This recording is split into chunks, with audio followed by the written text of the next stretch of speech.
Kapasigenyo, nandito tayo ngayon sa Maybunga Rainforest Park at hingan natin ang reaksyon ng ilang mga tao at residente dito na patungkol sa nangyaring SONA ng Pangulong Bongbong Marcos. Hello, I'm Audrelyn Abdon po and I'm a student at Arellano University.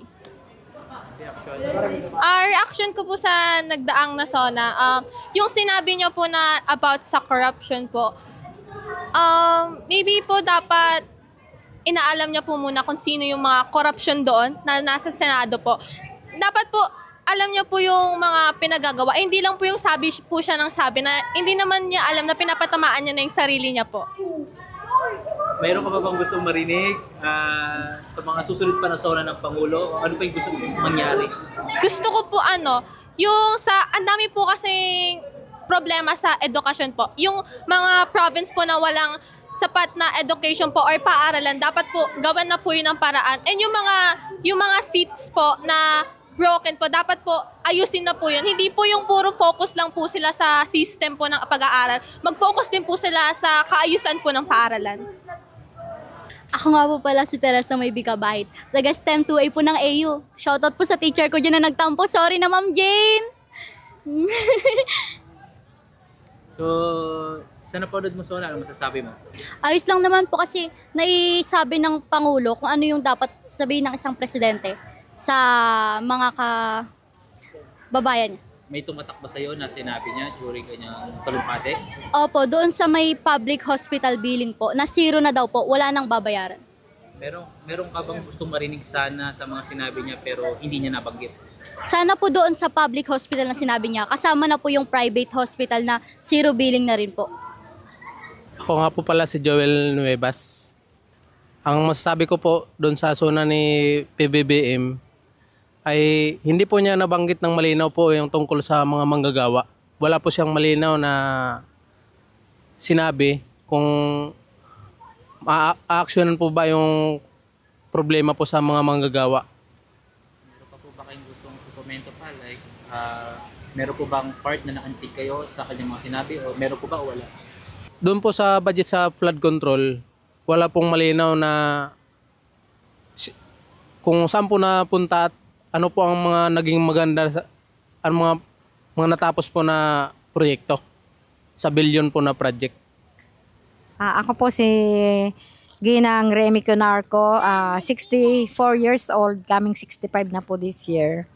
Tapos, ang masasabi ko lang po sa SONA, medyo okay naman po yung mga sinabi po ng ating Pangulo kasi unang-una, lahat naman po ng ginagawa niya halos sa ikakabuti naman ng mga pamumuhay ng taong bayan, di po ba?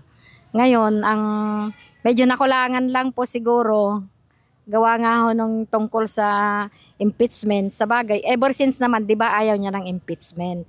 Kaya siguro po parang hindi na niya tinatakel. Siguro, hayaan na lang po natin yun sa mga mambabatas. Kung ano man po yung kanilang doon. Pero, so far, talagang mas maganda po, litisin po si Vice President para maklear din po niya yung kanyang sarili, di po ba? At maliwanagan yung mga tao kung talaga bang siya ay may mga anomalya, lalong-lalo na pa sa pera po ng taong bayan. So, yun lang po. Gusto lang po, bilang isang mamamayan, kahit po isang senior na, kasi rin po ako, may tawag dito, may ambag pa rin naman po ako sa gobyerno. Kailangan ko rin po ng kaliwanagan. Yun lang po, justice for the people na nawa. Ano yung ikabubuti at saka kaliwanagan, lalong-lalo na pa sa Vice Presidente kasi nangangarap pa naman siya maging presidente. Paano na kung siya po yung ating magiging presidente, di po ba? Yun lang po, pero sana lang po maliwanagan po ang lahat. Salamat po. Ako po si Shanjan S. Alim, nagmula sa Arellano University Andres Bonifacio Campus from grade 11 UMS 2A. Ang aking naging reaksyon sa SONA 2025 ni Pangulong Bongbong Marcos ay masaya naman ako dahil siya yung nagsalita pa rin at nagbigay ng kanyang mga plano at kung ano pa yung gusto niyang gawin sa kanyang termino pa. Ngunit may mga kulang. May mga hinahanap pa kung gusto niyang banggitin. Una yung pagban ng online gambling sa Pilipinas. Pangalawa yung flood control since nagkaroon tayo ng bagyo pero wala tayong nakitang flood control sa kanya. Yung sinasabi niyang 30 million na flood controls, hindi natin yung nakita sa kanya. And ayun yung gusto kong linawin niya sa kanyang SONA na hindi ko narinig. Pangatlo ay yung Gender Development or yung SOGI Bill na hanggang ngayon ay pinag-uusapan pa rin, ngunit hindi ko narinig sa SONA niya. Maganda naman yung termino niya, natutuwa naman ako sa kanyang termino, pero marami pa akong nais na makita sa kanyang termino at marami akong nais na marinig sa kanyang SONA na hindi ko narinig sa SONA niya ngayon. Naway mag-focus po siya sa flood controls at wag niya po sanang sabihin na tayo mag-adjust sa flood kasi kagaya nga po ng statement niya na nagbabago ang panahon at dapat ay mag-adjust din tayo. Hindi po siguro tama yun na magsisettle tayo for less at tayo yung mag-a-adjust dahil kung nagbabago ang panahon, nararapat din na magbago rin po tayo at magkaroon pa po tayo ng flood controls kagaya ng ginawa ng Japan nung sila ay binagyo at nilindol at nagkaroon ng tsunami. Hindi sila nagsettle for less at hindi sila nagsabi na mag-adjust na lang. Talagang gumawa po ng paraan yung gobyerno nila para makapag-adjust sa klima natin ngayon. Ako po si Alia Michael V. Dalus, isa po akong estudyante sa Arellano University bilang senior high school student.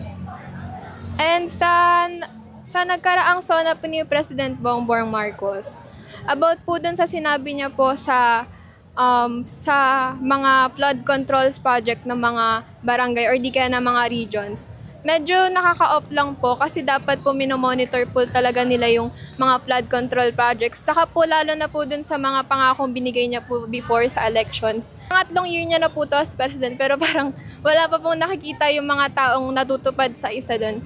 And dapat po dati pa po niya tinakel yung pag-handle doon sa flood control projects kasi mga ilang floods or typhoons na po yung nagdaan sa Philippines, so bakit parang wala pa pong progress?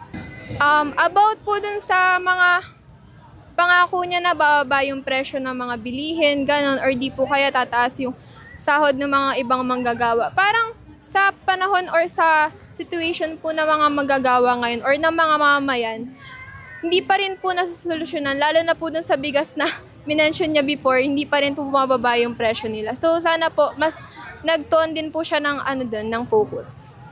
At narinig natin ang mga sentimiento at pulso ng bayan. Karaniwan ang ating na-interview ay mga kabataan. At most ng mga na-interview kasi natin na mga may edad or sabihin natin mga nasa middle ages, ay karaniwan nilang sinasabi ay sila ay busy sa trabaho. So ang mas updated talaga ngayon ay yung mga estudyante o yung mga kabataan. At yan muna ang latest natin dito sa ating sa iNews Pasig, Balita, Buhay, Pasigueño.